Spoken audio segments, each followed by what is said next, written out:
The impact of both the Wall Street crash and the Depression on Germany. With the American economy out of control after the Wall Street crash, economic depression quickly spread not only to the world, but Europe and especially Germany. All European countries were affected by the drop in trade and a rise in unemployment, but Germany suffered when American banks demanded repayment of loans that Germany got in 1924. They couldn't afford to pay it. Because of this, many German businesses went bankrupt. By 1932, almost 6 million people were unemployed, and the others who were in employment had low wages or had to work part-time and therefore couldn't pay the rent and became homeless. The German government was powerless to do anything. Because of their system of government known as proportional representation, no single party ever dominated in the Reichstag, which is the German parliament.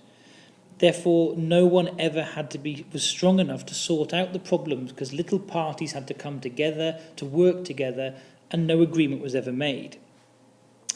Life for Germans was very, very difficult, and whenever this happens, people look for extremist parties to help. This basically boiled down into two sides, the communists and the Nazis, the fascists. Now, the communists, they appealed to the poorer people, the working class, whereas the Nazis had more appeal to businessmen who lost everything through economic collapse and unemployed workers who saw them as a way of giving them jobs. The Nazis were very good with propaganda. Joseph Goebbels was their head of propaganda, and he was excellent at making sure the message was out there. So ein Volk, ein Reich, ein Führer means one people, one nation, one leader. And you can see in the way they've portrayed Hitler, he's almost a conquering hero. He looks very controlled, knows what he's doing, but it's very simple. It's allowing people to believe that he was going to be a great leader.